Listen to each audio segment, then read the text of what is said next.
I believe. So can someone confirm too with the YouTube link that the live is working as intended?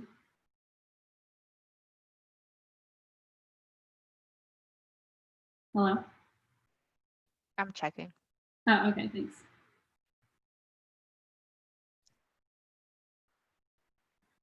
We're good. Confirmed. I can see it on the YouTube link. Sweet. Okay, so it is streaming live. Okay, great. Yeah. So the next thing is I'm going to admit all.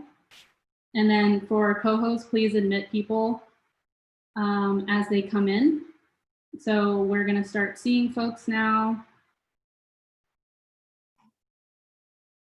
Hey, everyone. Welcome. We are still admitting some folks. We got a lot of folks to admit, but we're going to be kicking it off in a little bit. Thanks for your patience. All right. So yeah, co-hosts, don't forget to admit folks. And then for folks who are just joining in, you will be muted unless we unmute you later, but feel free to engage with us in the chat. There will be time for group reflection and photos later though. But welcome. And then co-hosts, feel free to chime in as well whenever you'd like. All right, so let's kick this off. And confirming you can see my slides. And then let me put the chat over here. And this one here. Okay, so welcome everyone to this lovely Techqueria event in collaboration with Lyft and Latinas in Tech. The topic of the event is Uncharted Territories on being the first in tech. So there are a lot of stories that folks can relate to, and I think that's why this event got a lot of traction, and like that a lot of people, especially like Latinx people in tech, are often the ones in their family that are the first in tech. I myself am the first in tech. Both of my parents are educators. My mom is a Spanish teacher in Norfolk, Virginia, and my dad is an MBA professor in Hampton, Virginia. And so like I was, thrilled when I got my first tech job. But then later on I realized, oh wow, I'm like vastly underpaid. And so like there are so many experiences of like being first in tech, and it's like very unique. And I'm so excited that we have these speakers today with us who are going to be talking about their personal journey.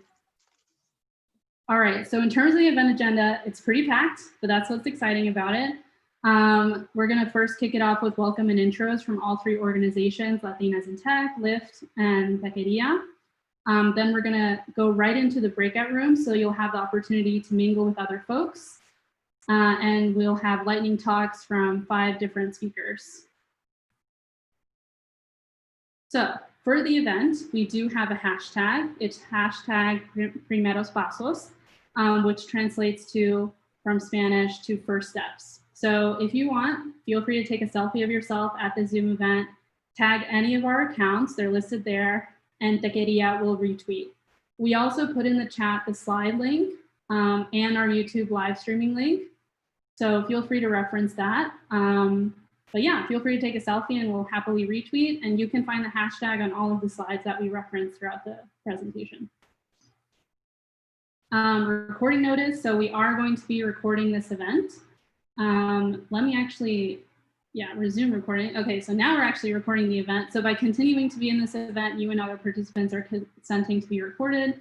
And we did already start live streaming the event to Techqueria YouTube's channel.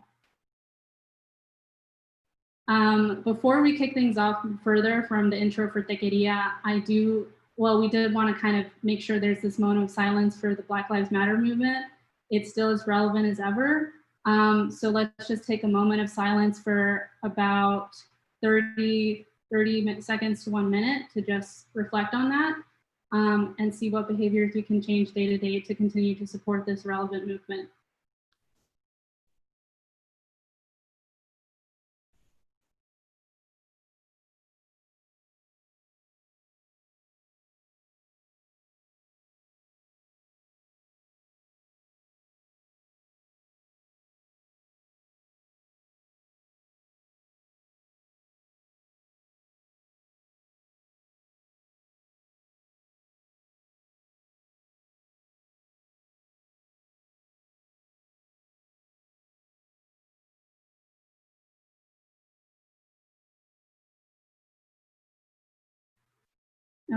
Thank you.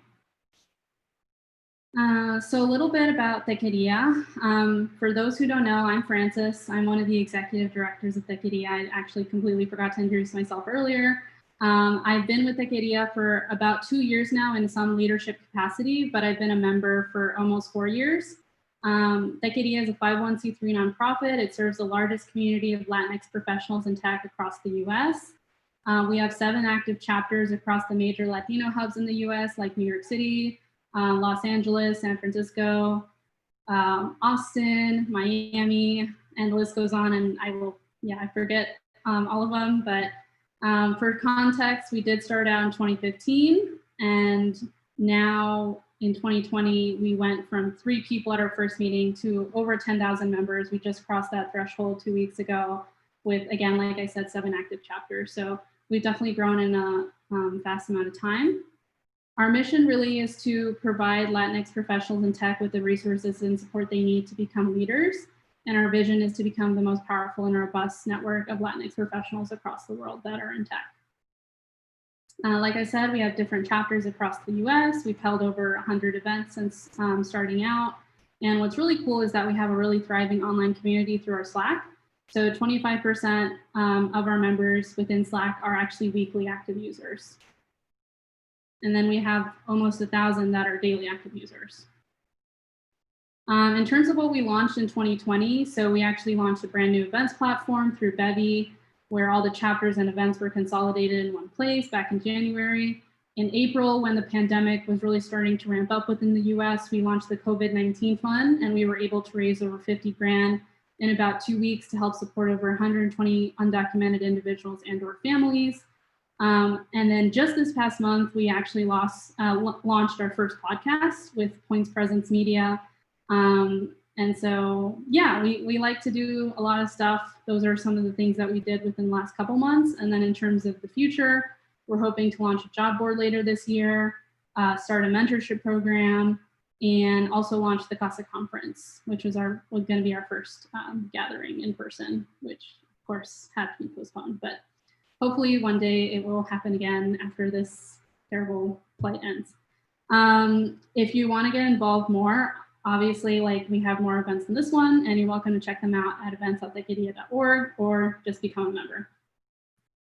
And with that, I just want to give a shout out to our event leads from Techqueria who helped out with this event: Mary, Ale, Sal, and then Sophie. Thank you so much for helping out. It was a huge undertaking, and we obviously got a lot of people who RSVP'd and are now here with us. So thank you again. It takes like a whole village to make these events happen. All right, with that said, I'm going to pass it over to Ana from Latinas in Tech to give her introduction of their org. Thank you so much, Frances. Hi, everybody. My name is Ana Brettschneider, and I am the Program Outreach Manager at Latinas in Tech. I'm from Mexico, and I'm currently based in San Francisco. Thanks to Techqueria and Lyft and all our wonderful speakers tonight. And if this is your first time joining the event with us, you're welcome. You are in a great company, believe me. So today I'm delighted to join you for a promising panel and tell you a little bit about our organization. Latinas in Tech is our mission to ensure that Latinas are not only well represented in the tech, but we are also thriving, innovating, and moving the corporate ladder. We do this by building programs and events focused on professional development, recruitment, and mentorship. You can go to the next slide, please, Frances. Latinas in Tech was founded in 2014 in Silicon Valley. We started with a group of 4 friends and now a group of over 10,000 women. Our members represent almost every major tech company and represented by heritage of every Spanish or Portuguese speaking country. Next slide, please. Our community is well connected through our Facebook group, but as a few months ago, we launched our members only portal for Latinas to connect with each other and access to job opportunities, past webinars, and recordings of the webinars we already host. If you're a Latina in tech, this is a place for you. You'll be joined over 2,000 women already there. You can create your profile by visiting our website, www.latinas.org. And as always, we love to connect with anyone interested in the work we do. So feel free to reach out to us directly if you would like to. With that said, I will pass the mic, I believe, to our partners also, Lyft. Thanks, Anna. Over to you, Anthony from Lyft. Absolutely. Thank you so much, Anna and Francis. And hello, everyone. My name is Anthony Sessions. I'm the Diversity Recruiting and Partnerships Manager here at Lyft. I have to say it's such a pleasure to be able to join this. And before I kick it off, I have to also shout out my amazing colleagues who have helped me in this effort, both Tatiana Soriano and Annalise Hagar Preciado. She has been amazing, amazing, amazing resources. And so if we can go ahead and transition into the next slide. So I'm sure some of you, most of you probably have heard about Lyft. No, it's definitely as the ride share, but I'm sure there may even be a few folks here on the line who aren't familiar with us. So with that, I want to kind of give you guys just a quick overview of, what is Lyft? So we can go ahead and go to the next slide. And really Lyft is, to be able to dive into it, Lyft is much more than what many of you probably think of when you think about our ride share services. And our mission here is truly to improve people's lives with the world's best transportation. And with that, Lyft is an entity where we are singularly focused on transportation. So not only do we do the rideshare access that many of you probably have known just in your peer-to-peer getting around, but we dive much deeper, and our platform has come to encompassing all of your different transportation needs. And really what our goal is here has never been about just building a better taxi since we started in 2007, but really it's about replacing car ownership entirely and starting to really think about a new vision for the world that we live in, one where it's less about traffic and more about the time that we actually spend with each other. So at Lyft, we're building a product that's not only integrated into our cars, but we have our bikes, scooters, integration of our public transit systems, and even some of the exciting work some of you may have heard about us diving into the autonomous vehicle space. We can go ahead to the next slide. And as myself, I'm actually a member of our inclusion diversity team, and diversity is at the heart of all of our decisions at Lyft. I&D here especially touches just about every aspect of our business. And it's not something we just see as a part of our workforce, but something that's going to be integral and essential to us achieving better outcomes as a product. If you were to think about just Lyft's platform overall, our products, we need to have diversity integrated them in our business strategies, our product design. How do we go to market to reach our communities? When we think about our people, it means inclusive leadership. How do we really regain and add cultural competencies to build a diverse and skilled workforce that represents the communities we serve? And then ultimately, how do we build equitable and inclusive processes? And when you put this all together, this is how Lyft truly believes that we'll be able to reduce costs and become profitable. And that's because everything that dives into that goes from mitigating litigation, how do we increase our brand loyalty, and again, become a better company that reflects the communities we serve. So we can go to the next slide. And the way that we kind of do this, diving deeper into what my team and how Lyft really approaches diversity, is that we try to make sure it's embedded into 4 major areas: our workplace, our workforce, our marketplace, and then ultimately the accountability that we have.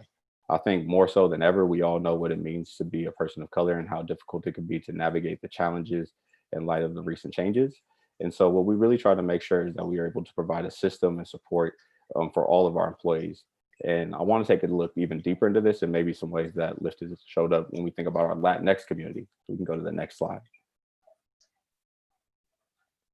And so specifically, for those who may be curious about what Lyft is doing here in this space, we have a lot of different ways that we really try to make sure that we're uplifting our community. Specifically for our workforce, we actually look directly at who are our Latinx team members that we can make sure that we are developing them, committing them to success. So not only do they have reviews that we put in place, but how can we pair them up with the right career mentorships and sponsorships so that they're able to grow? One thing that you'll also probably get a chance to do during this call right now today is meet some of our Uplift Unidos members.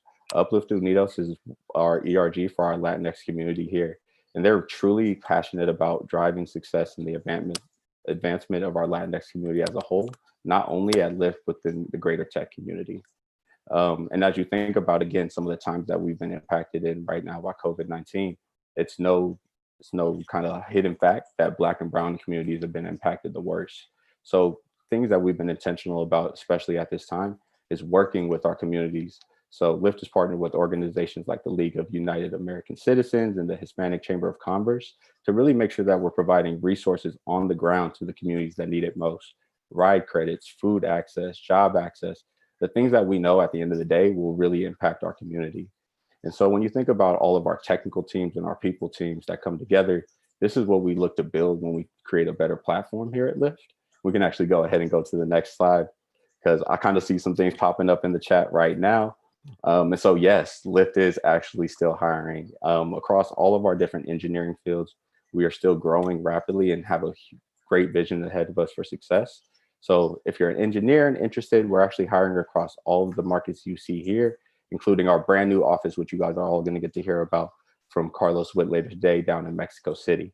But no worries, we can go to the next slide. If for some reason you're not as technical or an engineer right now, we do have a plethora of other careers here. And I encourage you all just throughout the time in the breakout sessions, connect, ask questions. We're here to share any details you may have and want to know about Lyft. So again, I want to say it's a pleasure to be here. I know how much it is an honor for me, and I'm excited for us all to kind of go through and understand what it's like to be the first, because we're one of the first when it comes to this as well. So. Thanks, Anthony. Appreciate you. Thank you. All right. Now I'm going to lay down some ground rules before we go into our first breakout session hosted by Lyft. In terms of event guidelines, so please, if you haven't already, turn on your video in Zoom. And thankfully, you don't have to worry about muting yourself because we can just control that from here. And then make sure to accept to join the Zoom breakout rooms. We'll get prompted for the breakout room session in a little bit. And then, of course, you know, this was part of registration, but please make sure to follow Techqueria's code of conduct for events. In terms of acceptable behavior for code of conduct, that's using welcoming, inclusive language, being respectful of differing viewpoints and experiences, gracefully accepting constructive criticism, and of course, referring to people by their preferred pronouns. There's a lot of unacceptable behavior. To sum it up, you know, just don't be rude, mean. Yeah, just treat people how you want to be treated. Just the golden rule. But if you do break any of these rules and or if you see someone else breaking these rules, please just let us know via chat and we will raise it right away and escalate that. We want you to feel safe during this event and just enjoy yourself. Okay, so for the breakout rooms in Zoom, just like I said, make sure to join the breakout rooms when prompted. Folks who are on the live stream, if you're watching right now, you can't do the breakout rooms unless you're in Zoom. So feel free to come in. We still have plenty of room, literally. And then each breakout room will last exactly 10 minutes and we'll have dedicated prompts to help facilitate your discussion. So don't worry about that. I do recommend actually screenshotting the questions though for the breakout room sessions because you may forget them. We'll put them in chat, but like you might still forget them. So just like a heads up there. And again, the hashtag is Primeros Pasos. Sal, you want to talk about the raffle prizes really fast? Sure. Make sure everyone stays at the end. We have some cool prizes for everyone. If you can show us the prices, we're trying to make you look good for your next Zoom meeting. So we have a cool t-shirt, some little notebook and a mug for your coffee, and then of course some background prints. So stay at the end and 3 people will win these, or 1 item. Yeah, 3 people, 3 random people who are present at the end of the meeting. So you gotta stay all the way till the end, that's the catch. Okay, sweet. So with that being said, I do want to give a shout out to our event speakers. We're going to have Kim and Carlos talk with us first after our first breakout session. Then we're going to have Andy and Crystal. And then finally, Tanya will lead us out. Okay, so Tatiana, do you want to take it over for the breakout room session and explain that? Yeah, thanks, Francis. Hi, everyone. My name is Tatiana. I'm on the tech recruiting team here at Lyft. I'm also a global lead for our Uplift Unidos ERG. Really excited to be here, really happy about the turnout. So thanks everyone for taking the time. Before we jump into tonight's speakers, I really wanna kick us off to our first breakout session of the evening. Again, another reminder to screenshot these questions to reference during the next 10 minutes of networking. We're going to be moving you into different sessions after this, but during this time, we really encourage you all to keep your cameras on if possible, no pressure, but also just enjoy getting to network and meet new folks on the line. Thanks, and we will be back soon.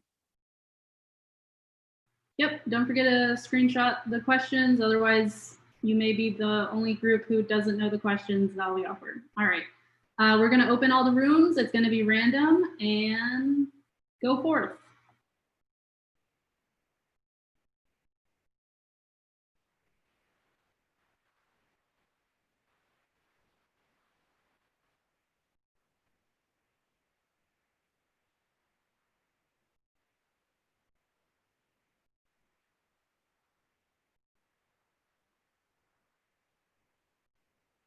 All right, if you haven't already, please go to your breakout room.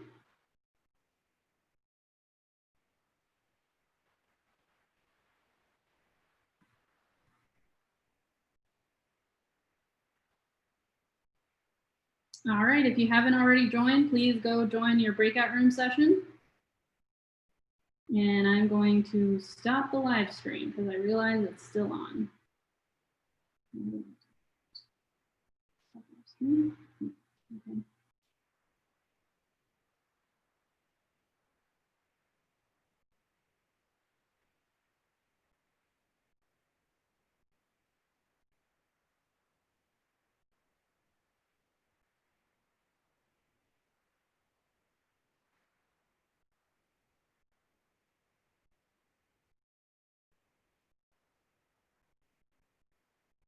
Hey, Mary, can you double check the live stream link? I think I may have messed that up. I just want to make sure I didn't. Okay. Thanks.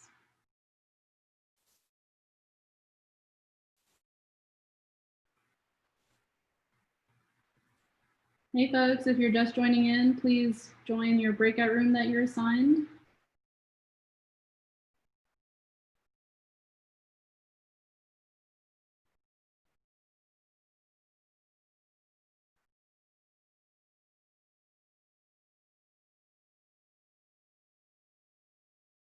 Is the YouTube link still working, Mary? Sorry, I'm trying to navigate over. Okay. Give me 2 seconds.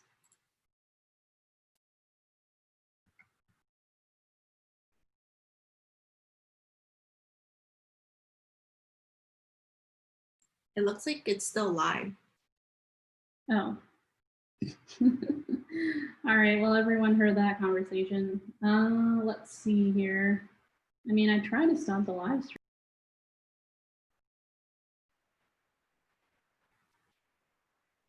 I guess there's no way to really stop it during it. So that's a bummer.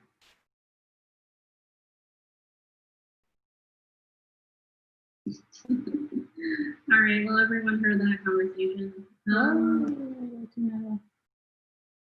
Okay, yeah. That's it. Okay. Oh, well. So Mary, like our conversation's just like live streamed on YouTube. Just Okay. sorry if you're on YouTube watching this, like you should join the Zoom and chill with other folks while we're monitoring, but all right. There's 6 more minutes of the breakout room session.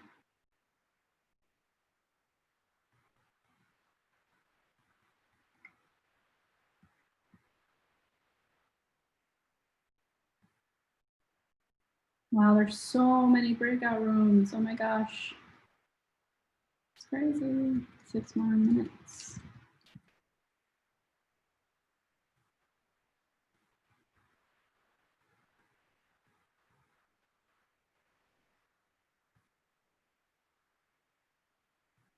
Hey folks, if you're just joining in, go to your breakout room session. Don't hang around here. This is just for the special Techqueria leads. Hey Mary, how'd you get back here, by the way? Did you just like leave your breakout room and then you came back here? Yeah. Oh, okay, chill. I guess the other leads could do that, but maybe they don't know. I don't know. Yeah, I actually ended up in a room with Anthony. Oh, true. Small world.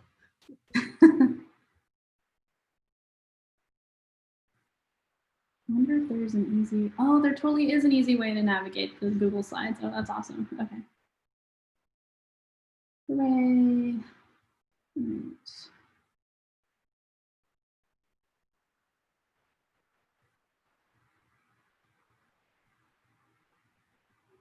Hey, Mary, can you still send the questions via the breakout room thing? Oh, no, you can't. Never mind, because it's like, it doesn't work that way. Darn.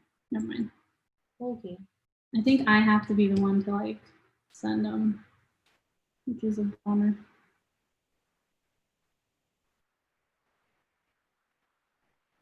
Well, it looks like someone just joined in. All right, put you in there.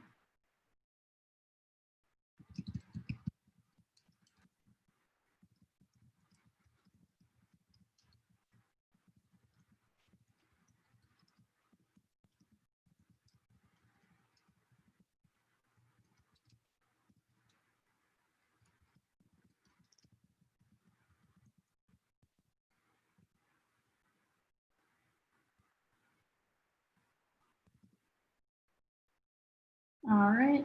Oh, also for the breakout rooms, Mary, you can't assign people, right? It's like only me as host. Correct. Oh, It's just the only option I have is to join the room I was assigned. oh man, that sucks. You can't even join other breakout rooms, right? Nope, I don't get that view. That sucks. I wish there was a way to do that. Darn it, soon. All right, whatever. For folks on YouTube, if you wanted to be a part of the event, we are currently in breakout room sessions. You can join using the Zoom link on the event page. Otherwise, you're just going to listen to us chat every now and then about random stuff as we handle the Zoom coordination here.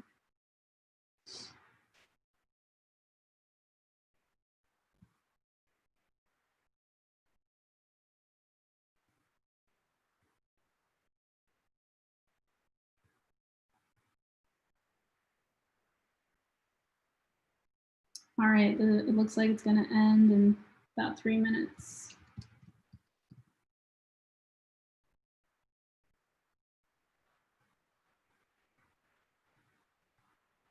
If you're just joining in, I'm going to assign you to a breakout room. And if you, I guess some folks didn't want to be a part of the breakout room, so that's what I'm doing there.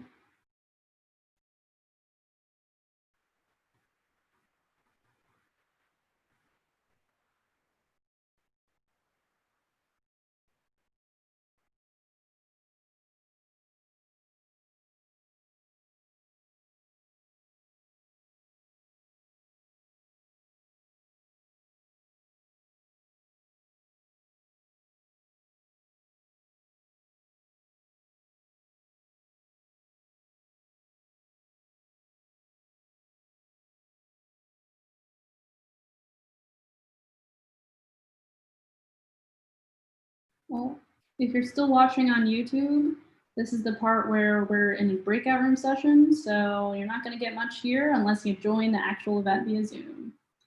Just a little heads up there. All right, here we are.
The breakout room's ending now. Close. All right, everyone's going to be rejoining now. So many people rejoining. Welcome back to civilization. Mary and I were holding down the fort. All right. Okay, so let us continue on. Tatiana will be introducing our first two Lightning Talk speakers, Kim and Carlos. Tatiana, you want to take it away? Yep. Welcome back, everyone. I hope that you enjoyed that first session. Like Francis said, we're going to go ahead and jump right into the program with our first speaker, Kim Alban. She is a UX UI designer who designs experiences at Newsday Media Group. She is a daughter of immigrants and the first in her family to work in tech. So thanks again, Kim, for being here. We're super excited to hear from you. Thank you guys for making this event happen, and for the introduction. Hi, my name is Kim Alban, and I am a user interface designer at Newsday, a media and news source local to Long Island, New York. I was born in and raised in Queens, New York, and I'm the first in my family to work in tech. I'm a first generation Ecuadorian American Latinx, and I'm the youngest daughter of 3 with no ties to tech. So like many other families, my own family was on their own path in the US when they first stepped foot here. So while others may have deep family ties or more knowledge about careers established in the US, first generations often have unguided paths. Also, with a large age gap between my siblings and I, this often led me to being alone with a computer at age 7, being very independent, finding many interests along with lots of unlimited self-learning. These unlimited interests, however, led me down the path of dabbling in as many mediums within emerging media. I couldn't pick a specialty. I felt technology could meet art some way, somehow. So I actually ended up obtaining an associate's degree in photography and later a BA in digital design. I juggled jobs for both fields and had normal jobs when times were tough until I went into freelancing for photography and design. Within freelancing, I kept noticing jobs asking designers to code. And I, like many other people, jumped into learning how to program to be marketable. And through programming, I came across UX and UI design. And I just felt like this light bulb go off. This field seemed like a connection to all my previous experiences, but I just didn't know existed. And, you know, designing experiences, that was foreign to me. Like my view and those views around me of tech did not include design. Design was art. I, like many other first gens, lacking agency, a community, a network, as I mentioned, to expose me to this field sooner. I had to be an explorer to find this field. And I connected with others through social media such as Instagram, Reddit, LinkedIn about UX and UI design. And when I felt lost, I got a full-time job and joined a UX design bootcamp. I learned this field had actually always been around, but I've never heard of it, even though I was in my mid-20s. And it's been around for longer than I've been alive. While in a UX design bootcamp, I saw an opportunity for a UX design position within the photo company I was in at the time. And so I pitched my way into designing a product for photographers, creatives I felt I knew best, and I got the job. I even found out many of my coworkers didn't know what UX design was. I was actually constantly questioned about what I could do at all publicly. But I knew what I was doing. So I maintained with my UX bootcamp after work, no happy hours. No, I sought out Slack channels for more community, like Techqueria and Latinx through design and Latinas in tech to immerse myself in the new field and make new friends. And because of my visual design skills, I sought out and landed opportunities where designing user interfaces was included. Perhaps if I had a different path in life, I would have made it into UX and UI design sooner or never. My unguided path to search things online, network, and go through different industries over the years led me to uncover the UX UI design as a career. And thankfully for me, it came full circle. It just took a while. Because of this, I believe it's the responsibility of Latinxes in diverse fields to present these opportunities to all, especially our younger generations. And I know I'm eager to let anyone know about UX and UI design as a career. And I hope to hear from anyone listening in now curious about where to start. My Instagram was, I think, posted before. It's at Kim Alban. But yeah, thank you. That's a little bit about me. Thanks, Kim. And Tatiana, do you want to go ahead and present Carlos? I'm going to share my screen again here. Yep. Thank you so much, Kim, for sharing that. We really appreciate you just being vulnerable and sharing your story. Moving along, our next speaker is our very own Carlos Whitt. Carlos joined Lyft in 2015 to really come in and build out our core passenger and mobile infrastructure team. In his role today, he is focused on being the site lead, building out our newest engineering team out of Mexico City. Welcome, Carlos. We're really excited to have you, and feel free to take it away. Thank you, Tatiana. Also, I love this whole thing is awesome. Like I feel super fortunate to be a part of this. I'll keep this relatively short and sweet, and hopefully we'll have some questions, maybe, maybe not. Hey, everyone, and thank you for having me. Oh, am I in there? So I guess I should start by telling you a little bit about myself. I'm half Mexican, and my mom was born in Mexico City and did her undergrad at UNAM. My parents met in a pretty, at least from my perspective, adorable way. They met at Disney World. How exactly my dad managed to pick up my mom at Disney World is a story for another time. I grew up mostly in Alabama, although unfortunately I didn't pick up any Southern accent. I spent my summers in Mexico, splitting time between Mexico City and Cuernavaca. Getting to grow up and experiencing both American and Mexican cultures was awesome. I credit that cross-section of cultures with much of the perspective I have today. My education and career has been filled with a combination of opportunity and hard work. I graduated from Duke University with a double major in CS and EE. I'd go on to work at Google for 6 years. I'd work at Square for about 2 years, and after 2 years. After Google, I founded my first company and I was the CTO there. I sold that company to Groupon about 2 years later. After Square, I founded my second company and was the CEO there. I sold that company to Lyft about 5.5 years ago and have been at Lyft ever since. At Lyft, I've managed several teams and started 2 initiatives. The first initiative was the bike and scooter team, which was actually referenced by Anthony earlier, where I founded the team and grew that team to over 100 engineers in about 18 months. It now represents one of the most strategic lines of business for Lyft. The second initiative is the first from the goal of this meeting, the first that I'd like to tell you a little bit about, and that is my current role as Lyft site lead for Mexico City. Around Q4 of last year, the executive team at Lyft came to me and asked me if I'd help to kick off a remote office based somewhere in Latin America. I thought about it for a bit, but once I realized the opportunity to build a world-class engineering office in Mexico City, a city where I spent much of my childhood, and a city where my mom is from, I jumped at the opportunity. Now here I was with a mandate to build a world-class engineering office in Mexico City, and I had to figure out how to proceed. I decided to bring together the best team I could to get the job done. I surrounded myself with an amazing team of recruiters and other engineering leaders across Lyft. We decided to tackle this problem in phases with exit criteria at each phase. The first phase was a market assessment phase, and that was our focus for Q1 of this year. We looped in the market intelligence team and generated a report that we'd use to guide our recruiting efforts.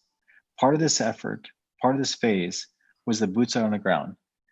I moved to Mexico City in January and February and met anyone who would help me and inform me about anything to build a world-class team in Mexico City.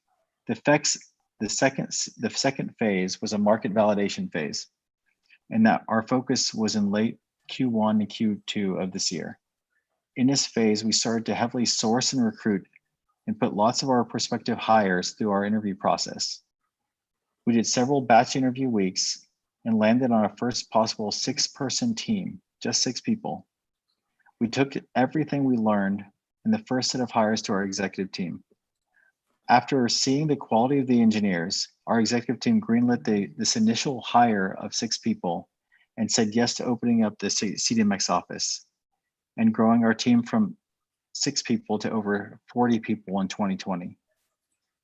The third phase is where we are now. We are focused on growing the team and setting an early culture. Although this is made a bit more difficult because we can't be in the same office together, I believe the CDMX office is off to a great start. I'm super proud of the team that helped to get us here, and I remain excited about the opportunity to build a world-class engineering team based out of Mexico City. I fully expect that the success that Lyft has had in Mexico City will be replicated by other tech companies as well. Thank you for the time. Thanks, Carlos. I believe, Gabby, we're going to be transitioning to you now. So let me stop spotlighting Carlos and share the screen again. All righty. Gabby, you ready? I am, of course. um, by the way, to everyone, to the 200 something of you who are joining tonight, we all know events take a lot of effort and planning and organizing. And I just wanted to do a special shout out to Frances, who you keep hearing, because she just is absolutely killing it.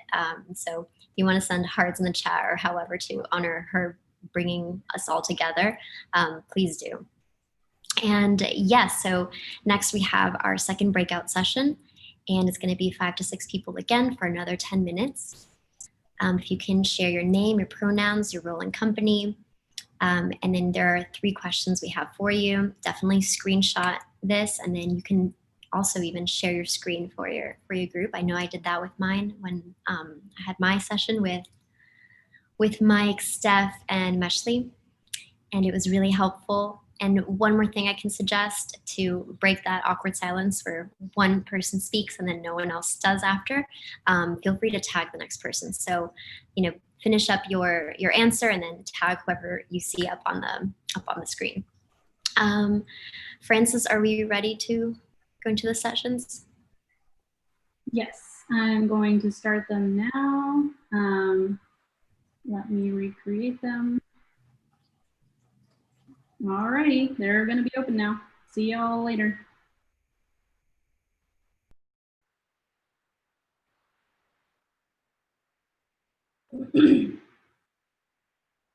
For those on YouTube, if you want to mingle with other folks, you gotta join the Zoom link. The Zoom link should be on the event page, but I feel like it's hidden now because registrations are closed. So maybe it's actually not there, but I'm gonna share it so that y'all can join. And have at it. And I'm waiting for Mary to come back in. She helps me coordinate this. Oh, hey Mary, there you are. Hey, I'm just hanging around to admit people. Oh, okay, thanks. I'm going to add the Zoom link to the event page just so folks have it if they wanted to join randomly. Okay.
You're just joining in, I'm going to assign you to a breakout room so you can mingle with other folks.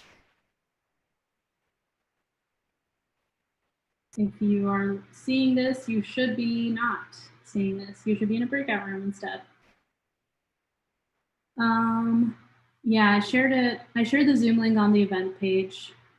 The caveat with that is that if there's someone who wants to troll us, they totally could. But otherwise, it's fine. And we can always boot people. It's so easy to boot people. So it should be fine. Let's see here. If you're watching on YouTube, if you're one of the 45 people watching, you should join the Zoom instead. I put it on the events page, and I'm going to share it in the Zoom YouTube chat. Let me do that now. It's getting dark here.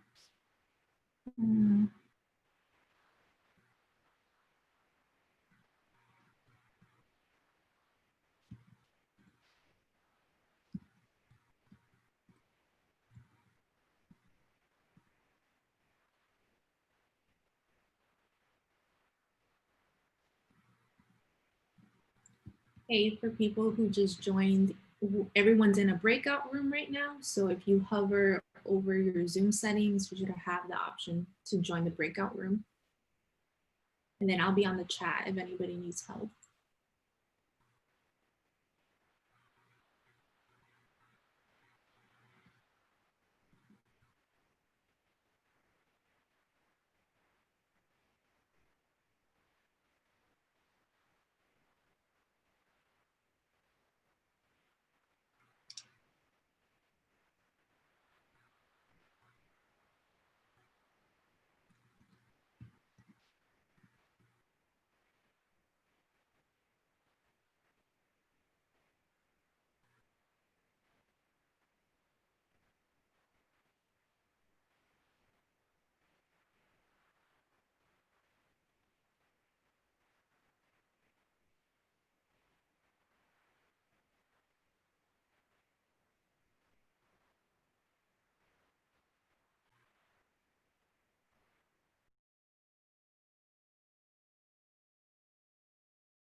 Thanks for helping me coordinate, Mary. Okay, no problem. This is definitely easier said than done. Yeah, who knew? It's like so much coordination for a Zoom meeting, but yeah, that's the reality of it. Also, am I really red now? I think I need to like put light on. Let me do that.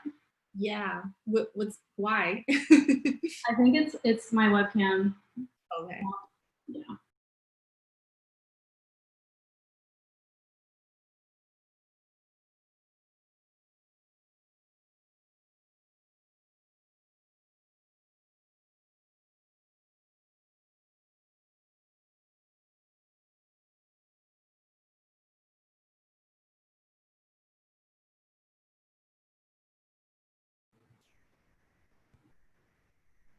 Can you hear a lot of background noise for me now? No, I didn't hear any background noise before. You don't hear any now either, right? No. Ah, sweet. My AC is on now because it's hot as hell here. Hooray.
If you're just joining in, we'll put you in a breakout room.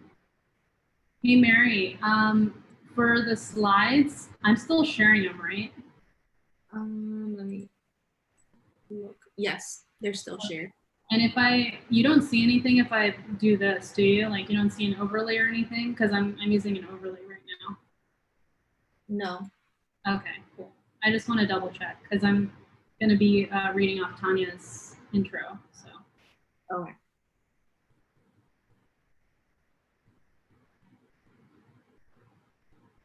$30 more seconds. Oh, snaps.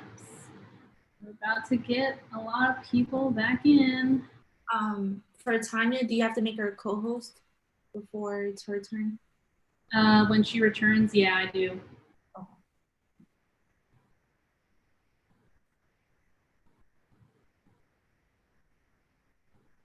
So next up is lightning talks with introduction by Gabby, and then another breakout room, and then Tanya, and then another breakout room. Okay, closing now, closing time. Everyone's coming back. And then we're gonna kick it off again with Gabby from Latinas in Tech, and she's gonna be introducing Annie and Crystal. So where are my slide controls? Oh, there we are. Gabby, where are you at? I'm here. Okay. Hey, I'm gonna leave it to you to introduce the next part of the agenda. Okay, sounds good. So next we have two amazing speakers, Annie Benitez Pelaez, thank you, and Crystal Rose. So we'll start with Annie, who is the Director of Product Management at Twilio, where she leads the voice and network connectivity teams. She's a multicultural leader who believes in building these diverse teams and has been building an amazing team of product managers at Twilio.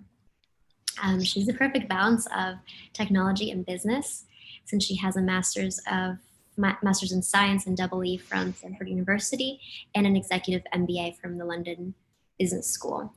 Her reputation precedes her, and it is one of getting things done. I hope that now, actually, Annie, if you're on, you can share your story and go into exactly how you found the success in the tech world. Yeah, excellent. Thank you. Thank you for the kind intro, and thank you for having me. It's really exciting to be here. So pretty much I spent overall like 20 years helping enterprises build and evolve their IP communication solutions and networks. So I've always been like telecom at heart.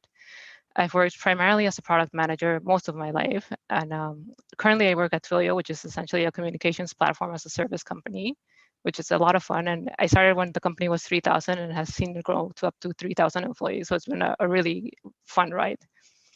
I was born and raised in Mexico City. And actually, I was just talking to my husband recently, like I'm right about the halfway point where I've lived half of my life in Mexico City and half of my life in the US. So it's really interesting that you really feel like you don't really belong anywhere, but you belong in different parts of the world. And I guess you belong where your family is. That's the way I see it at the end of the day. And pretty much for due to the history I have, like I end up having a few friends in every country that I live in, but I end up having friends in many different countries around the world. So it's just a different style of life, I guess. A bit of history. So my mom is a graphic designer. My dad is a chemical engineer. So I'm definitely like the first to go into the tech area. So how did I actually get into this? In high school, I was exposed, thankfully, into an international school where pretty much I was studying with people around the world, and that really marked my story as far as like I always seek to have like people from different countries, different point of views, and I really value just like the diverse point of view. And when I don't have it, I really get anxious and I try to go look for it and do something different. And when I decided what did I want to study, I was just like, gosh, I have no idea. Because in Mexico, when you start your career, you have to decide that you don't just enter like a generic bachelor and you can then refine it as like you have to decide what career do you want on day one. So I was like, okay, I like math, I like physics. I don't really want to do actuarial science, which is like the obvious one if you like math. So I just like, okay, engineering sounded like a good fit. And I found a career that was called telematics, which was a combination of telecommunications and information technology. And all of the classes seemed pretty cool. I'm like, oh, you learn about wireless technologies, you learn about programming, which I had no idea what it was exactly at the time. But I was just like, that seems like a good match for me. So funny enough, I didn't know this, but I landed in a male-dominated field, as everybody knows. But I actually thought that was kind of cool because it gave me an opportunity to stand out just by being me. There were some moments, but there were kind of like I got called out by being quiet or being female. But it's like I just let them, like I never took them too hard as like maybe now I realize it more obviously. But it's like pretty much I just said like I'll keep doing what I do, hard work, good work. I love what I'm doing, and that always like helps me shine overall. And that's really been like when I look back at that moment and like throughout my career, that's really has been something that defines me as far as like as an introvert. I allow my tech to make me shine, and then over the years I have learned that you do need to give it a little push every once in a while because you need that in the world. So at ITAM, which was the university I studied in Mexico, I learned about programming for the first time, and I learned about the thrill that you get when your code compiles and it actually does what you wanted it to do. I'm like, wow, this is amazing, and that just kind of like planted the seed in my heart, I guess, and it prepped me for my tech life. But in Mexico at ITAM, it was really nice because I could be close to my family. I had a great experience there, but I really started to miss that lack of diversity in people that I was working with or studying day in and day out. So I started like, okay, well, I want to work in the U.S. I want to have that experience, and if I want to work in tech and work in the U.S., I probably need a master's to be able to be able to land a good job. So I applied for a master's. I ended up applying to Cornell, MIT, and Stanford. For some reason, I really wanted to go to MIT. I think it was probably driven because I probably had seen more movies about MIT than anywhere else, to be honest. And they all had great rankings. But I got waitlisted there. I got accepted into Cornell at Stanford, and I was just like, wow, Cornell, it seems too cold. But there was a professor that really wanted me to go there, but I was just like, no, Stanford seems better, like the California lifestyle, it's nice sunshine, and thankfully it ended up being a really good call there. So once I started at Stanford, it was a really amazing experience there, as far as like just being surrounded with people from different parts of the world, and also just realizing that there's some really smart people all over the place that you can learn from. And I think that was the biggest thing. Like every person that you interacted with, there's something you can learn from them, whether it's like something techie, something about how they like deal with their lives. There's always something you can learn, or even if there's something that you don't like in a person, you can learn about what do you not want to become. And that's a really big aha moment for me. So at Stanford, pretty much I ended up graduating a semester early because I realized that when I was looking at how much money I was spending on the just on paying for school, I was like, oh, if I cram more credits into a quarter, it actually cost me the same amount of money and I can finish sooner. So that means less money at the end of the day. I'm like, let's give that a try. So I had a few crazy quarters in there and graduated. And in hindsight, that was just like a blessing in disguise because that was exactly around 2001 with the dot-com boom. Well, the dot-com crash, not the boom, never mind. So when I ended up finding a job working for Lucent Technologies as a systems engineer, and that was just, I think, pure luck as far as like just finding the right job that was going to essentially mark my career. But I moved to Chicago for that job, and their systems engineering was about just defining requirements for. I was working in wireless technologies, about building core networks, so core infrastructure for communications. And it was just about defining the requirements that customers were looking for in their solutions and defining for engineering, this is what we need to go build in this product line. So it's kind of like a little bit of product management there, but not the whole story.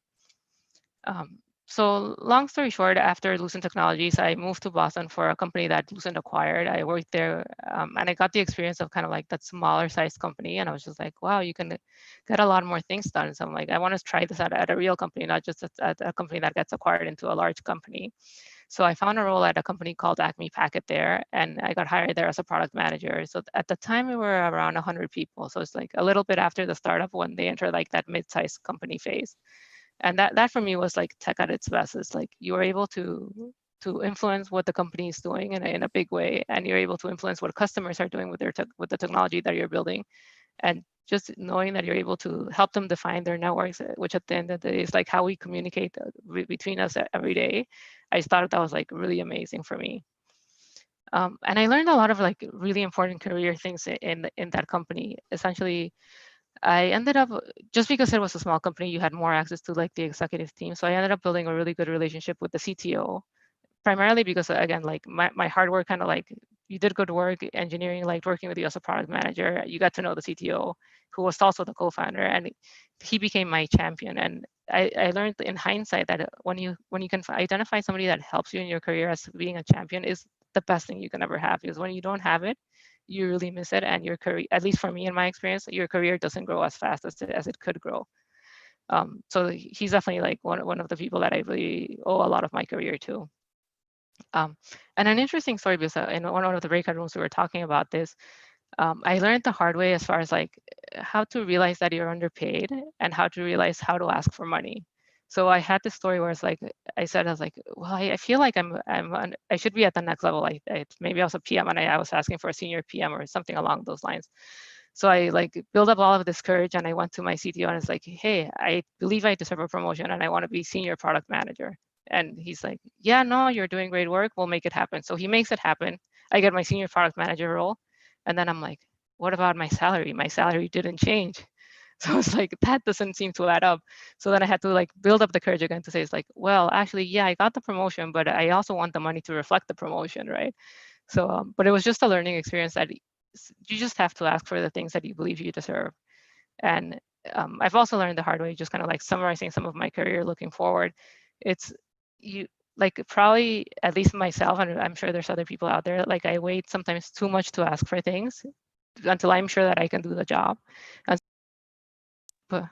and sometimes you just have to take the leap of faith to say, hey, I know I'm going to be able to do this, and that's when you need to ask for it before you actually know that you can do it for sure.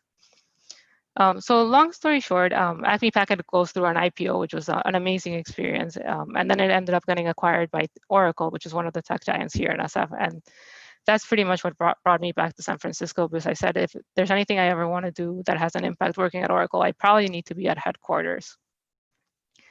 And then throughout, before I moved, actually, I ended up doing an executive MBA. And the story there was just kind of like, I was getting to a point in my career where I was getting bored with what I did, but I really, like, I liked the work, but I wasn't growing anymore. So I had like a lot of spare cycles. So I said, it's like, oh, it's probably time to study business. My brother was actually at the time going into business school, and he was like telling me about it. I'm like, oh, that seems kind of fun. So that's kind of like how I ended up there.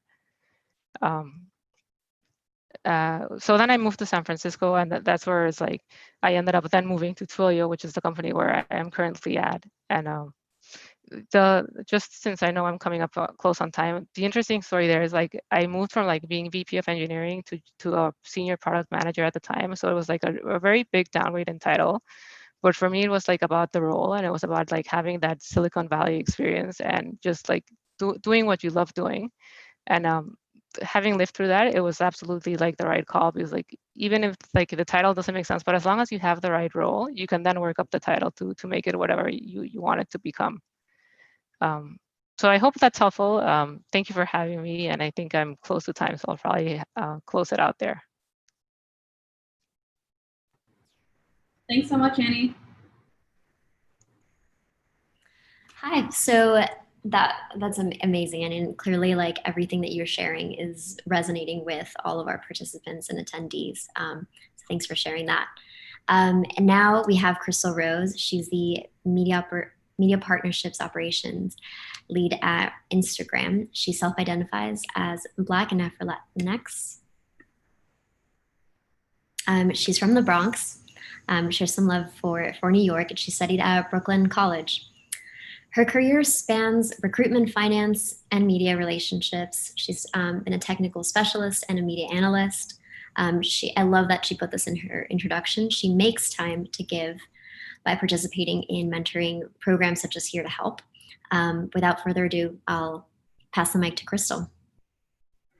Thank you, Gabriela. Thank you so much to everybody at Latinas in Tech, Techqueria, and to Lyft for sponsoring this amazing event. Really happy to be here and to meet everybody. Hello, my name is Crystal Rose Harrison Davis, and I'm originally from the Bronx, New York, as Gabriela said. I am an Afro-Latina. I am Afro-Brazilian, Cuban, and Puerto Rican. And so I am, as a lot of my friends would say, a mouthful. It's a mix, so it's totally fine. I have been working in the tech industry for well over 10 years. I am the first in my family in tech. A lot of my family mainly focuses on healing. They're in nursing or some sort of paramedic or accounting, all teaching. There's all over the place when it comes to the career paths. However, I'm the first in the tech industry. One thing that is very common in my family is we all have the need to help. All of our careers, no matter what it is we're doing, all of our goals have always been to help. So like a lot of my peers, I do not have the traditional route for education of going immediately to college, then going immediately to get your master's and then the PhD, etc. I did start out that way. And then, of course, life happens. I had to take care of family members. So I did attend Brooklyn College. I got my associate's degree. And then, unfortunately, I could not continue to get my bachelor's. So I kept working. I started out as an admin. I figured, okay, let's start somewhere. My first job was at a law firm as administrative assistant. I moved my way up to the lead legal secretary. 9/11 happened, and I said, okay, I got to get out of there because it was right down in the middle of the where everything happened. And I started looking for work at other companies while also trying to apply for schools, figuring, well, we'll see what happens. I actually went for an interview at one company, and while I was in the elevator riding up to that company, I met a woman at a small tech company, and we started chatting, and she said, oh, you're here for an interview? Why don't you come downstairs after you're done and chat with me? Turns out they had a position open for administrative assistant slash HR admin slash HR assistant manager, because they were a very small company called Aegis. And they not only created software, but they staffed as well. So they were also a recruiting firm. So that's how I got my foot in the door with both tech and recruiting. So the first in recruiting and the first in technology in my family. I started out doing admin work, then HR work. Next thing you know, I'm recruiting, starting to staff people in roles for anything from product management to engineering, C#, C++, all those technical languages, and I started learning more and more about them. A few years after I joined, who comes knocking at the door but Yahoo? They saw my recruiting skills and they called me over, and I started recruiting for them. And about a year into recruiting, I got asked by one of the tech leads on the hot job side, oh, hey, why don't you guys use our hot jobs platform? Why aren't you using the platform? And I kind of had no chill. I just told them flat out, it sucks, and here's why. It wasn't because the platform itself sucked. It in no way sucked. It just was not easy for the roles that we were looking for at the time to use. And so one of the directors said, hey, put your money where your mouth is. Do you want to come work on our support side? Do you want to help us build this out better? Do you want to help us design something better? And I said, yeah, sure. So I started working full-time on the Hot Jobs platform and helping to create customer relationship systems, management systems, also stopping fraud. That was another thing that was really cool. So I switched over from the recruiting side back to a technical support role. A couple of years later, I came out to visit California, just on a visit, and I said, oh, wow, this is awesome. I love it here. And I'm going to move here someday. Definitely did not realize that I was speaking that into life, because I lost my job at Yahoo because they sold our property.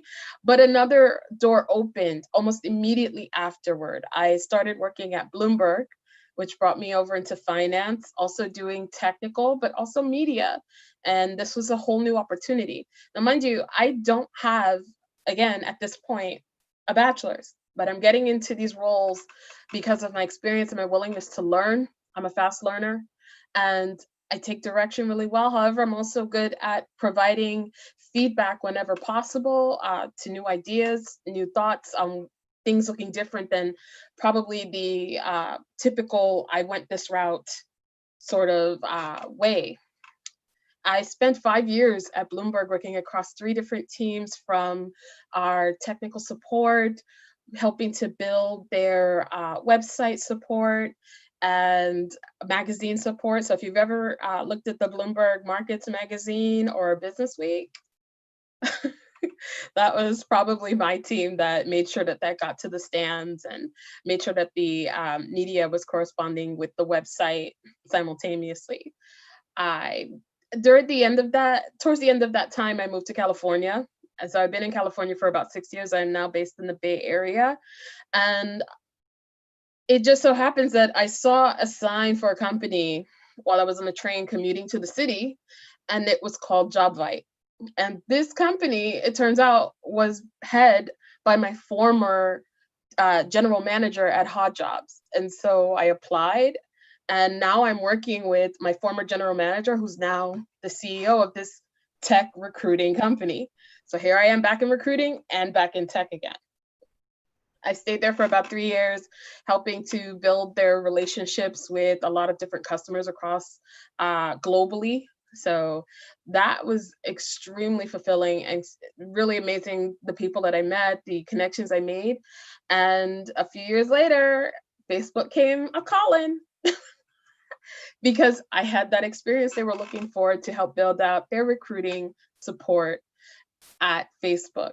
And so I spent a year doing that before transitioning over to our media partnerships and helping to build out some of the processes we do to support our media partners and build out solutions that help support our internal teams. And so even though I'd never imagined starting out at where I was, coming into this role or being at this place, if you had asked me back then, back in time, could you see yourself at this big company, this giant institution, I would have said, I don't know what you're talking about. I had this mindset of I'm going to go and get my degree in admin, and then I'm going to go and maybe do some teaching, and I don't know, who knows what I'm going to do. And now I'm in tech. I'm helping to build software and build apps and platforms that help people connect and grow. And it's amazing. I love what I do. And as Gabriela mentioned, I do make time to give back as mentor whenever possible. Just shameless plug, a friend of mine started this program called Here to Help. It's on Instagram and it's very small, but it's growing. People are coming on board every day to help each other, especially in these hard times where people are looking for work. I feel it's very important for us as Latinos to connect with one another, to communicate and to network. Please don't be afraid to reach out just because you're an introvert, you're an extrovert, doesn't matter. There's somewhere for you in tech, there's somewhere for you in this world, and you belong here. Doesn't matter what your degree path looks like, doesn't matter what your career ambitions are, you belong here. So I just want to say thank you so much for your time. I am super glad and grateful to be here and to meet every single one of you. And I'm here if you have questions, please connect with me on my socials. Thanks so much, Crystal. Feel free to check out all the love that you got for your talk in the chat. With that being said, I'm going to transition us over to Ale from Techqueria for the third breakout room. So Ale, take it away. Thank you. My name is Ale. Thank you so much, Crystal. You belong here. That was so powerful. So before we jump into our breakout room number 3, please make sure to screenshot the questions. And we are gonna go when you're ready, Frances. All right, make sure to screenshot those questions because we ain't sharing them. Somehow. All right, so let me recreate. All right, you're gonna be put into a random room with 3 to 4 people and starting now. See y'all later.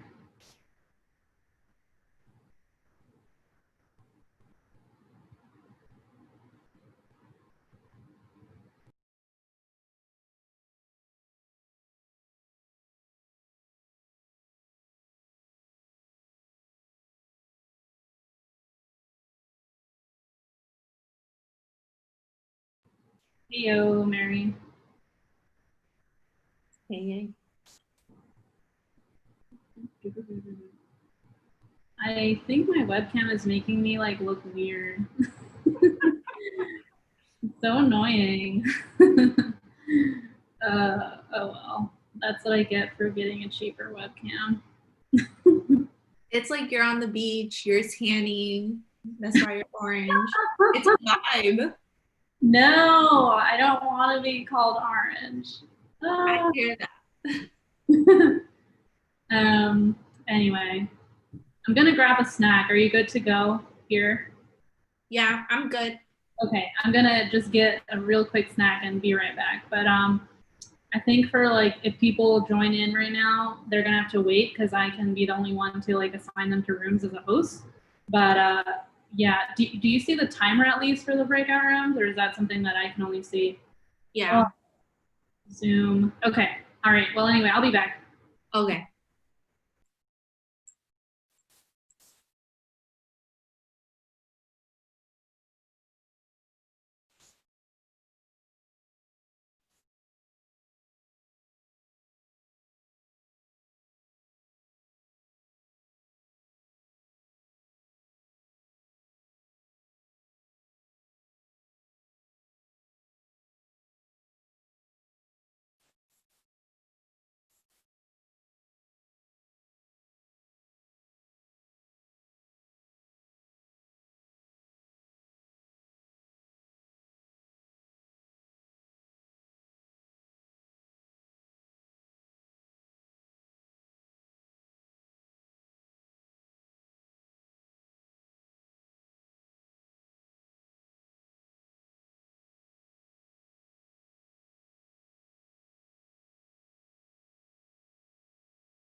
If you want to take a break too, I'm happy to just take the rest of the 6 minutes. I'm gonna go refill the water bottle. Okay, sounds good.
Hey, Francis, were you able to make Tanya the co-host? Yo, nope, not yet. She has to come back before, yeah, I can make her co-host or whatever. Okay. Yeah, unless I boot her out of her room. That's an option. Oh.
Hey, Tanya, so you should be able to unmute. Hey, okay, got Sweet. it. Okay, so they're gonna be coming back in like a couple seconds. Oh, like now, okay. And then I'm gonna go ahead and introduce you with that. Okay. And then are you gonna be driving the slides after? I will be driving the slides, yeah. And let me make sure to just update them just to be on the safe side. Yeah, I just inserted them. Okay, okay, cool. So let me go ahead and do a new share. Hey everyone, welcome back. We're about to introduce our last speaker of the event, Tanya here. Let me just make sure I can share my screen again. Oh, here we go.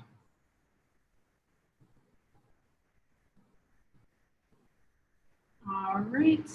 And then after Tanya, we'll be wrapping up the event with group reflection and photo, just because we're a little bit behind time here. So, oh, there we go. Okay, so let me share my screen. All right, and then let me make sure Tanya is spotlighted. All right, welcome back everyone. So Tanya Menendez is the co-founder and CEO of Snowball Wealth, an app that helps people understand and pay off their student debt. Snowball provides personalized goals and recommendations on how and when to pay off your debt. Before Snowball, Tanya co-founded Makers Row, which was an online marketplace used by over 200,000 businesses. Before becoming an entrepreneur, Tanya worked at Goldman Sachs and Google. She has been included in Forbes 30 Under 30 list, and she was named one of People en Español's most powerful Latinas. Welcome, Tanya. Take it away. Thanks, Francis. And also thank you, Techqueria, for creating this space. And I was listening in on some of the breakout rooms, and it was great to hear everyone's story. You can go to the next slide. So I'm going to go over a bit about my background and my career path, and then also some lessons that I've learned along the way. So a little bit about my background. I grew up in Hayward, here in the Bay Area. And when I was growing up, my dad was a factory worker, my mom was a secretary, and they immigrated here when they were teenagers from Nicaragua and El Salvador. And although I'm the first in my family to be a full-time entrepreneur and CEO, even though my parents weren't entrepreneurs, they were very entrepreneurial. And I think that came a lot from their kind of immigrant background. And I learned so much from them by just witnessing their story and how they came to the US with very little money, no connections. And I think that really gave me the feeling that anything is possible and that we really aren't defined by the circumstances that we're born in. And overall, I think that they taught me this like mindset of curiosity, and a phrase that they always would say was that you have nothing to lose by asking and you have nothing to lose by trying. And that's really the mindset that really drove a lot of my career decisions. So you can go to the next slide. I started my first company while I was working at Goldman Sachs. And I never told my parents that I was quitting my job, mostly because I think that they would be afraid of that I would end up on the streets and that I wouldn't be able to figure things out. And all they wanted for me was to have a stable job. And so I never told them that I quit. So I started working on it, nights and weekends. And once I had saved up enough money and had gotten enough orders, my first business was a leather goods line. Once I had saved up enough money and gotten enough orders to quit my job, I quit Goldman to work on that full time. And in working on that leather goods line, I saw that there was a big problem in finding factories, and that's what gave me the inspiration to start my first tech company. And in starting that, it was really about solving a problem. I wanted to solve a problem that I was experiencing personally, but I also had no idea on how to start a tech company. I didn't know any tech co-founders at the time. I didn't know any VCs. And so I literally just Googled how to start a tech company and started going to events, getting on email listservs, and and just starting getting more familiar. And ultimately I got into an accelerator and raised some money to build a team and worked on that full time. And then, you know, I took a break from working on that business. It's still going. My co-founder is working on it. And I came back to California to work on a few ideas that I had and problems that I was experiencing myself. So a big problem that I had experienced was in student debt, and saw that it was really confusing to understand the steps that it takes to tackle debt, and also the steps that it takes to build wealth, and saw that that was still a confusing part of like personal finance. And so I partnered with 2 other women here in the Bay Area, and we're now doing that full time. And we also recently raised a pre-seed round, and really excited to be a part of that, and we were able to finish that up. So you can go to the next slide. So I'm gonna go over some of the lessons I learned throughout this journey. First is that there's no playbook. So no one's ever gonna tell you that you're ready. No one's ever gonna give you permission to start a company. And in fact, most people will tell you that you're not ready. And a lot of people, when we first had the idea for Makers Row, people were like, oh, like, why are there even factories in America anymore? You know, why are you qualified to do this? So no one's ever going to, there's always going to be haters. There's always going to be people thinking that it's impossible. And it's always going to feel scary when you're doing something for the first time. And so my advice here is that just know that there's no playbook, and you have to just take it one step at a time. And so you can go to the next slide.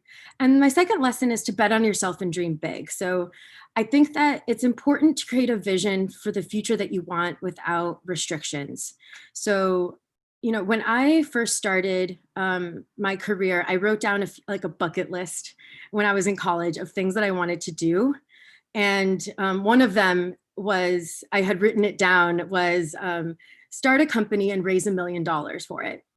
And at the time, honestly, that sounded completely impossible. Like I hadn't had a full-time job. I didn't know anyone in tech, and it was really just like a dream that I had. And you know, I was able to accomplish it about 3 or 4 years later. And so I think it's important to dream big and to write them down. And you don't have to, you know, obsess over them every day, but write it down as an intention. And then, you know, you'll in your subconscious be able to figure out ways to get there, and know that anything is possible, but you have to be patient and determined to do that. So we can go to the next lesson. So the third is keep pushing. So I think that this goes along with like what I was saying before, that there's always going to be people that are doubting you, that are going to be underestimating you, especially being a Latina in tech. You know, we represent only 3% of tech workers. Only less than 1% of VC funding goes to Latinas. And so it's normal to feel lonely. You may be the only person in the room. You may be the first Latina that an investor has talked to this month or this year or ever. And so just know that that's okay, and it's normal, and it's important to keep pushing past the awkwardness and past the people that underestimate you. And what helps me keep going is to reframe this as an opportunity to pave the way for future Latinas. So I might be suffering, but hopefully future Latinas won't be suffering as much as me. So you can go to the next slide. And my last lesson that I've learned is like, it's really important to continue to focus on your personal growth. So read books on the industries that you're interested in, attend webinars, follow people that you admire on LinkedIn, and really create a support system for yourself. So I have an executive coach and a group of founders that I talk to on a regular basis that really help me get through some of these tough times. So you can go to the next slide. And this is the last one. So because we're here in Techqueria, I think it's important to kind of recognize, you know, we, like I said, we're only 3% of tech workers. And so you may not always have people that look like you in the room. But what we do have is a lot of the determination and the drive that we learned from our parents. And really the thought that we can achieve things that other people may think are impossible. So that is it on my end. And so you can go to the next slide. So thank you so much. And feel free, if you have student debt, definitely sign up for Snowball.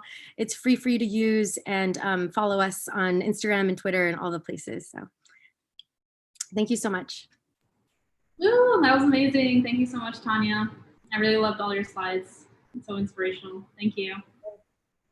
All right, with that being said, I'm gonna hand it over to Gabby, and she's going to transition us to the group photo and group reflection time. So everyone is gonna have the chance now to reflect on the event, what they learned, and just share their learning, share their reflections. So let me go ahead and do that now. And Gabby, can you come online as well? Oh, we're skipping this one because there's not enough time, sorry, Al. Okay, so group photo is the first thing. So Gabby, can you help facilitate that? And I'm gonna allow participants to unmute themselves. So now you will be able to unmute yourself if you want. But first we're gonna take a group photo. So that's gonna be interesting to coordinate, but let me go ahead and do that. All right. So am I taking the group photo? I can take it actually. If you want to just kind of make everyone smile at a certain time, and then I can kind of. Okay, cool. Yeah. All right, well, everyone smile, and I'm gonna do a countdown. Okay. And let me know, Francis, when I can start the 3, 2, 1. Okay. Okay, yeah, you can do it now. I'll wait. Okay, big smiles. I'll have to do it multiple times because there's like so many people, but yeah, go ahead. How many do you want to do? Like 4? 4. Yeah, I have to do 4 shots. Okay. Well, everyone just stay smiling. Pretend we're with family and there are angles, cameras everywhere. Okay, so big smiles. 3, 2, 1. Okay, got the first one. All right, now the second one. Again, 3, 2, 1. All right, great. Now on the third one. 3, 2, 1. Okay, and last one. Okay. 3, 2, 1. Woo! Okay, thank you so much. All right, and now we will go into group reflection. Oh, for God's sakes, there's someone make sure to mute if you're not talking, because I do hear background noise sometimes. All right, but now is the time for group reflection. So please tell us if you are interested in talking. Raise your hand through reactions, or I really don't know how to facilitate this part. Like, I think maybe chat will work, or just let us know. And then you can unmute yourself and you can share your reflections and thoughts. And Gabby will help facilitate that as well. So does anyone? I think, Francis, quickly, if you stop sharing the screen, it might be helpful to, like, for everyone to see themselves. Okay, cool. Cool. I can call on whoever raises their hand. I could also start with my own reflection, which is that this was really great. I'm so recharged and energized, even though it's almost 9 p.m. here in Miami.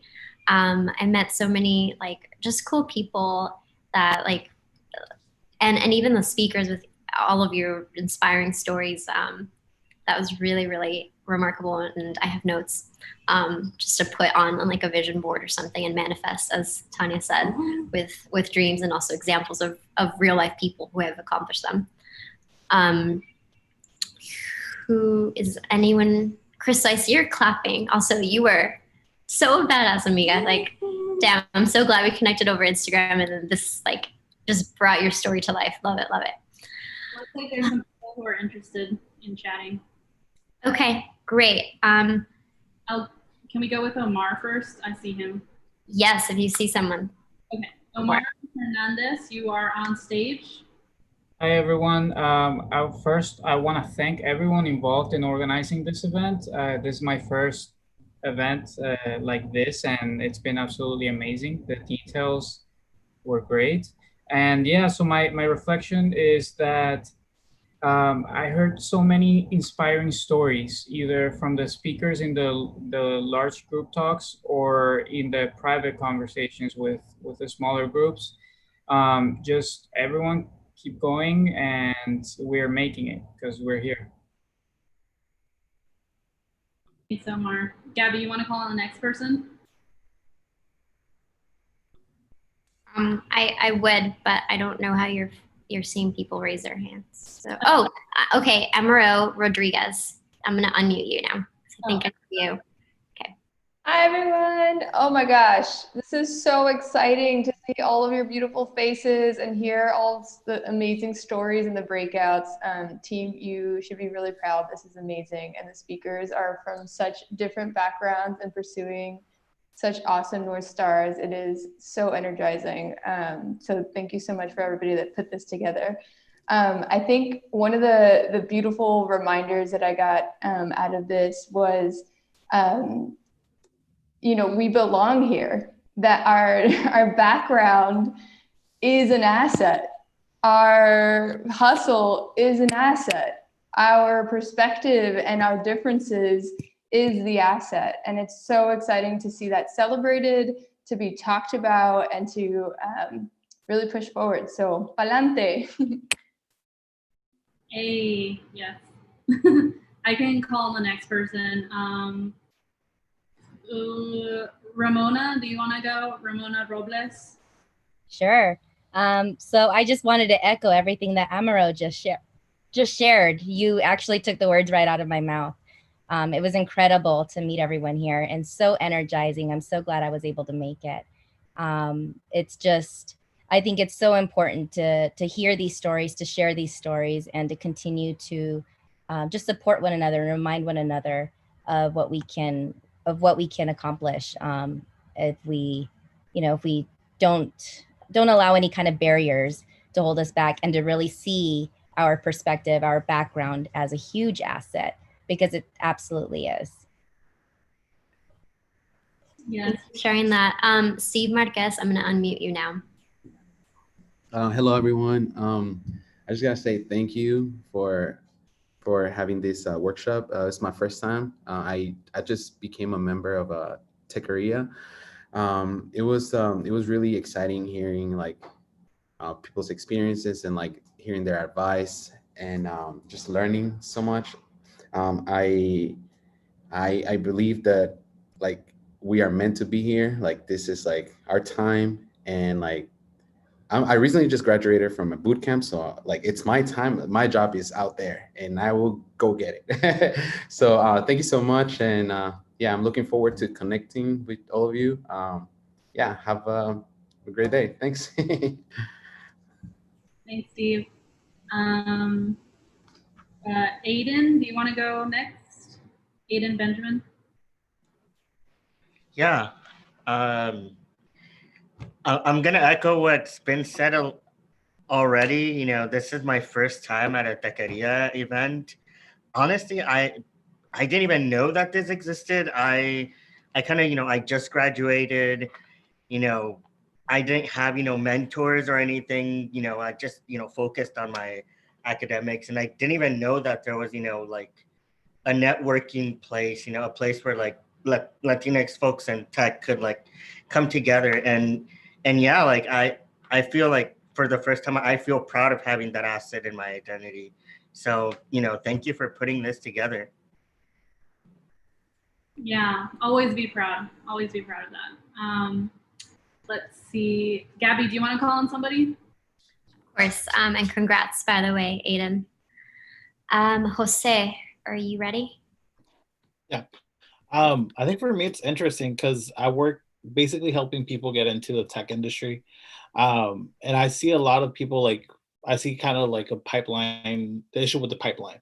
But seeing that there's recruiters, that there's people already in the organizations and the companies really putting in a lot of effort to get our community in those positions, of getting people's foot in the door, is really inspiring for me, just because at times I do get frustrated with the tech industry, just saying that, hey, we train people, we give them the skills, but that's not enough.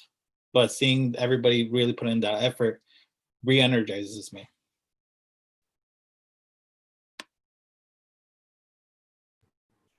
Thanks. Thanks, Jose.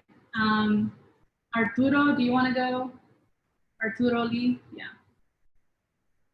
And then I'll go with Fidel. Hi, everyone. Yeah, thanks. First of all, I want to thank all the sponsors, Lyft, Techqueria, Latinas in Tech, for hosting such a great event. it's amazing to see so many women in tech. I'm super happy, so proud of all you. I'm also very happy to see how the community is growing, and I hope everyone stays safe. This is my first Techqueria event, so this is all new for me, but I've been in the industry for a few years. I'm in the Boston area, but it's great to see a lot of people in different places across the US. Thank you all. Thank you. Fidel, I'm gonna unmute you.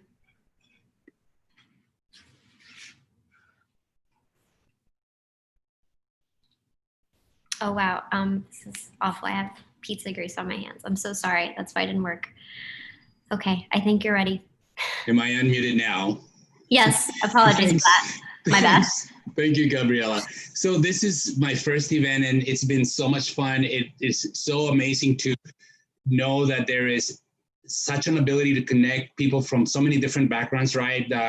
People from Nicaragua and El Salvador. Steve is from El Salvador. I'm from El Salvador and had some breakout meetings with people from Mexico and Colombia. And to know that we have an ability to support each other, right? So in the breakout rooms and in the general session, we've learned of people who are looking for work that just graduated. Steve just graduated from the bootcamp, right? And that we have recruiters here also. So make sure that you hit the 3 dots in the chat session, that you save the chat and connect with everyone that's here that can possibly collaborate with you and help you get to the next stage in your life. I am really excited about this. I am in the Bay Area. I've been in tech for a couple years and a half. I also recently started teaching at San Francisco State University. Hit me up if I can help you in any way. I would be so happy to do so. It's good to meet everyone here. Have a great rest of your night. Hey. Oh dear, there's Noe, do you want to go? Where are you?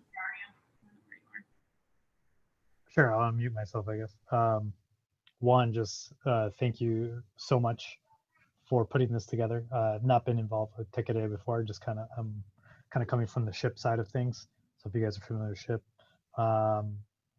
just those thank you to the speakers. I was really, you know, we're in a really tough time right now, feeling really isolated. Seeing all these stories really has reinvigorated me, giving me that drive again, feeling that sense of connection, to see so many faces, and you know, we're all going through this together, and reinforcing that, and that we can help each other. To know that there's people, you know, I'm on the West Coast right now in San Francisco, and knowing that, you know, we got people here on the East Coast, like we're in this together. And I just wanted to reinforce that and want to make those connections. You know, networking is one of those things that in the past I haven't done a lot of, but it is such a powerful thing. And I'm here to support anyone. And probably in these times, we're all going to need each other's support going forward. So once again, thank you to everyone. Thanks. I think, Giovanni, do you want to go? I think you're raising your hand. Yeah. Like everyone said, thank you for hosting this event. Normally, I wouldn't put myself out there in front of 150 plus people, but what Tanya said definitely is resonating with me, and it's something that I've been trying to practice a lot of during this quarantine, and just kind of pushing through the awkwardness, just because you never know what can come about this moment. I was fortunate enough to attend the Techqueria event in New York City when I was at a former Lyft competitor. I won't name them, but definitely enjoy everything that Techqueria does. And, you know, I definitely will keep an eye out on the emails, and I'll be joining the Slack after this. Yeah, join Slack. I work at Slack, so I have some bias. Okay, last one is Mina R. Mina, are you, I think your video needs to be on FYI too. But okay, Mina, I think I got it. Oh, you're good. Okay, sweet. Yes. Super short and sweet, like featuring this weird cat painting in my background. I just want to thank you all for being here, because you've helped me feel a lot less isolated. Just hearing from you all and seeing how many of us there are. You know, that's not something I experience day to day at my company. So just thank you all for showing me that. Thanks, Mina. Okay, the last thing we're going to do in the last 5 minutes of the event is, of course, announce raffle prize winners. So, Sal, are you online? Or Sal? Yeah, oh, there. The winners are chosen. Woo, all right, raffle prizes. That's what's up. And then for a reminder, let me just share my screen with the raffle prizes presenting to you here. Yeah, Sal, you can explain. Cool. So while everybody was talking, I was taking down everyone's names and I did a randomizer. So we got 3 names. And what I'll ask is for you to stay a little bit after, and then I'll get your email, and then we'll stay in touch to get these prices to your home. So the first one is Jackie Ayala. Woo! Woo! We also have Javier Barberana and Karina Martinez. Wait, can you Congratulations. If you could just stay after, and then we'll chat so that we can get your contact information and you can choose your prices and I'll get them to your house. Yeah, could you name those people again? Sal? Yeah. Jackie Ayala, Javier Barberana, and Karina Martinez. All right, so can we confirm those 3 people too, just in case we want to make sure that they stay online? Yeah, I see that you're all still online. I just checked to make sure that you were still here and you heard your name be called. So Javier, Jackie, and Karina, make sure to stay online and get that swag. Otherwise, someone else will get it. Okay, cool. So with that being said, that wraps up our event. Thank you so much for joining. If you're interested in attending a future event, you can check out events at techqueria.org, and you're welcome to email us at hola@techqueria.org with any questions, comments, concerns related to the event. Muchas gracias, and have a great weekend, y'all. Thank you again, Techqueria team. It's been amazing. Hi, thank you. Thank you. Bye. Thank you. Bye, Thank you. Thanks. Bye. Bye, everyone. Thank you. Have a great night. Thank you. Bye, Queens. Thank you. Gracias. Bye. Ciao. Bye. Thank you.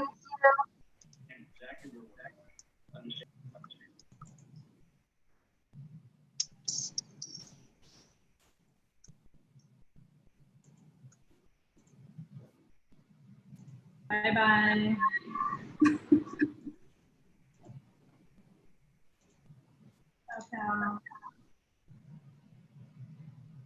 So it's again Jackie, Javier, and Karina. All right, perfect. Jackie, Javier, and Karina, I just messaged you. Okay, so I got Jackie's email.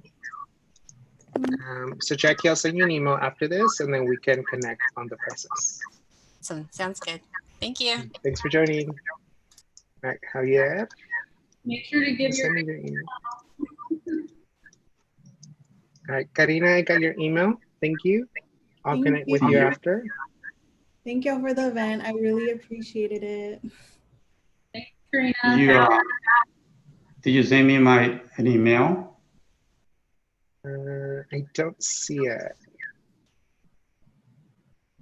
Well, did you send me an email? Or I sent you a message on chat. oh, I don't see the message.